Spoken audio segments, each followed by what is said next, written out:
What is up the world? It is your friendly neighborhood Slipgator here. I fell and fell again. And hey, I'm falling and I am getting better at flying every day through practice. But hey, yeah, it's nice to see you guys hanging out over here in Hypermine today. Thought we'd get some stuff and things done. You know what the best thing is ever? Let me tell you a story. Let me tell you guys a story. It's a story about a boy named Slipgator, and he had a shirt on with a creeper face because he was original. And then he recorded about a half an hour of Hypermine video. And then you know what happened? He went back to watch it and there was no sound at all. No sound. So I have to record again. So let's go ahead over to the hive, or let's go to the tree farm and talk about some stuff and things that are going on over here. It's super loud in the tree farm. So I have been, in the last video, when we talked about the tree farm, I talked about the deployers and the bone meal, and I said, you know, whatevs, we'll just use bone meal because it's a thing and I already have it all set up and it's gonna work really good. Well, it doesn't really work very good. Actually, it works really terrible. So, and the reason that it works terribly is because you would think that these deployers would not deploy bone meal when there were trees that were already grown, but they do. And it just works poorly. It's a poor design. I thought it would work okay, but it doesn't. And I admit it now, and I should have used fertilizer, and I should. And the reason is because this is suck, and the fertilizer system works better. But that's not what we're going to work on today. So today we're going to work on some stuff over at the hive. I want to show you some changes that I made, and that's a little spoiler. But I had a big long video about all these things, and there was like, it was all amazing, and I did this stuff, and it was like a thing. I was going to show it to you and show you before and after, but the video has no sound. So we can't do that anymore. So instead, I'm just going to show it to you. So I had some apiaries over here, yeah, and then so I built some extra alvearies and I put in 4 new ones, and so we put in some steadfast. So when I label these, I always put uber, and those are for like the bees that either have been given to me or I've manipulated to being like the best that they can be. And so these are steadfast, and they're just and heroic, and they're not uber yet. I haven't really manipulated them around. And we have some more uber radioactives on this side. There's another one of those over there, and those are making uranium. These guys are making cocoa. And over here we have some tropical, and those make silk wisps. They make, actually, I was stuck. They make silky combs, and then you get silky propolis, and the silky propolis can be squashed into silky wisp, and we actually use those silky wisp in making string. Up in here you can see we have a fabricator making string for us, and we use that string over here in conjunction with this fabricator and impregnated sticks to make impregnated frames that we use up top. But yeah, so we got some extra automation up here now. We're gonna leave these for just, you know, if we want to work on a bee or something like that, and I just think the room kind of looks neat. I don't know, maybe we'll switch them over at some point, but I think I like it like this, and it doesn't need to be more than this. So, but yeah, I have I added all these over, and I've been doing these kind of in this fashion. I could use a router. I don't care to. I just wanted to do it like this. So we have our impregnated frames coming in from our ME export buses, and I use a gate up here with a redstone signal off energy pulsar, and it will pull the items out of the alveary when they're ready, and then they come down into this apiarist pipe, and we have it set for green as any bees and blue as anything. And that means that our bees go back in there, and then our excess stuff and things go into the chest. And oh, that one's not correct. So we just need one of these guys to fix it up, like so, and then we're good to go. So then everything will get pulled out of here, and it'll be all set. So yeah, it was pretty cool to get some of that extra stuff and things going. But the other thing that we had to work on today, let's get our sound turned back up, is some automation for bees. Now, the first thing I kind of want to talk about is the bee-alyzer. So this is the bee-alyzer. And I want to get the name correct here, exactly what it says, bee analyzer. So that's a bee analyzer, and this is called an analyzer.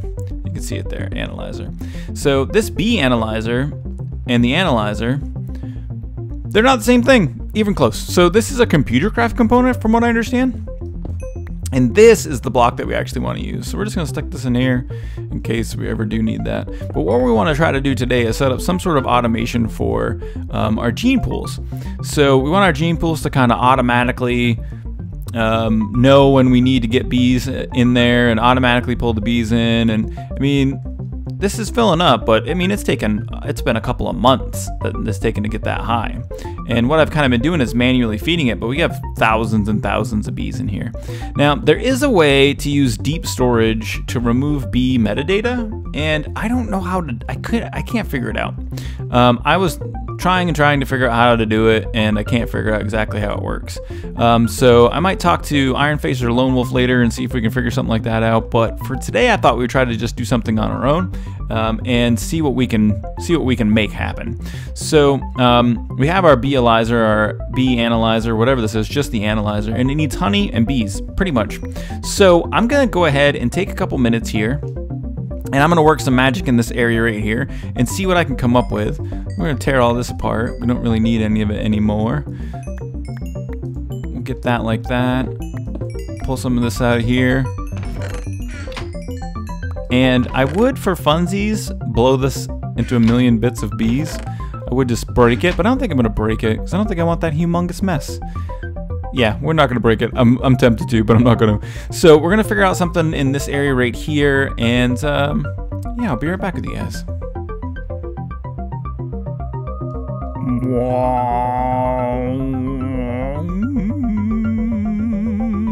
I need some autarkic gates, so I'm making them.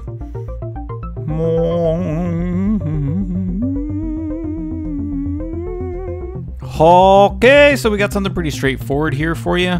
I just moved around the gene pools a little bit, so I got them in a line here, and then what I ended up doing here is just using some pipes and some iron AND gates. So we have our iron AND gates here, and then we have iron AND gate here.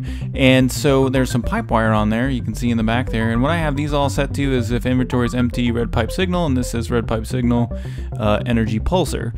So a couple of problems or things that I ran into for issues was that the gene pools, you can't use like an inventory empty signal, or you can't use it like items in inventory. So items in inventory, or space in inventory, pardon me, is what I'm saying. You can't use space in inventory with these gene pools because it's just not going to work properly. There's always going to be a little bit of space in the inventory, and if the type of bee doesn't match up, it's not going to fit in there, and then that's going to cause there to be an issue and things are going to bounce around. So we don't want that to happen. So inventory empty. So if there's an inventory space empty in any one of these gene pools, then it will call for bees to come out of this analyzer. So if we stick these all in here, they're already analyzed, but we got our bee analyzer, or our analyzer, pardon me, hooked up directly to our honey consumption tesseract there, so we have some honey, and so it's going to call for a bunch of these. Now we're just going to go ahead and take a bunch of bees and funnel them all in here. I'm going to assume we may run into an issue. Let's go ahead and just see what happens. So they're going, it's going super fast, and I'm wondering, let's fill it up even more and see what happens. If we fill it up a ton, let's fill it up even more, see what happens. So if we fill this up a ton, so it's still calling for there to be bees coming out. This actually might cause there to be a problem. I think it is going to cause there to be a problem.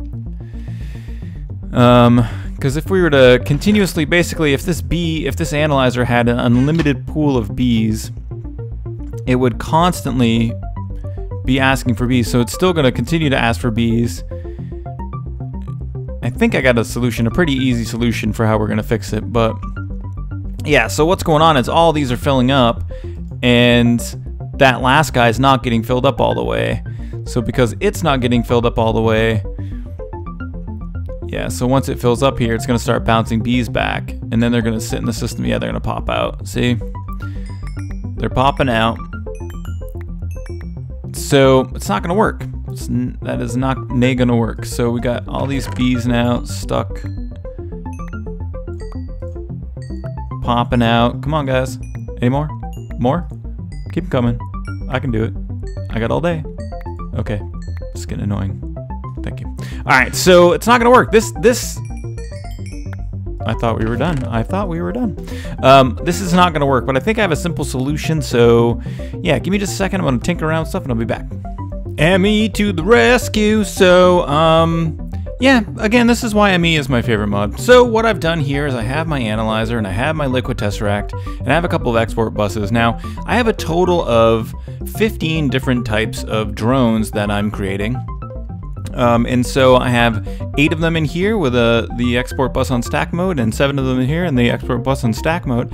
And the analyzer processes them stacks at a time, and then this import bus just pulls them back to the ME system. And so if we come over here now, you'll see these are all my drones that are unprocessed, and then you'll see that we're starting to get some processed drones in here. And so all I did is end up setting up some export buses here, and I ended up putting 4, 8, 12, 15. I got those in stack mode, and those are pumping into the gene pools, and that's making BNA, and BNA is going into this thing, and when it gets towards the top and it fills up too much and it goes out to here and then squirts out into here. So that should all be completely and totally automated at this point. So pretty exciting. So we got our alvearies, the new alvearies set up. We got some more, like, you know, it's more like a proper bee thing going. We got our aviaries over here, our apiaries, pardon me, if we need to, you know, if we need to do work on bees and such, and those sorts of stuff and things there. But yeah, really actually pretty simple solution. I was trying to kind of make it more complicated than I needed to. I wanted to have like a shut off, and there was all this stuff I had in my head, and really it just doesn't need to be that tough. The ME system, ME is just like the best thing to ever happen to Feed the Beast, and it makes item movement and the processing of materials so much simpler. So let's head back to the conglomerate. Hello, Mr. Delicious.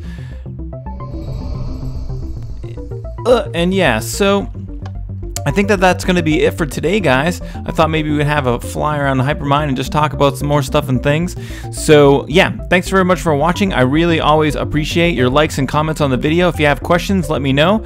Check out the new church, some of the new buildings in Hypertown. Make sure you're checking out the other guys on Hypermine, because they are all master FTB builders, and they do great work. So yeah, thanks very much for watching. Don't forget to leave that comment, and I hope that you have a great rest of your day. Wow.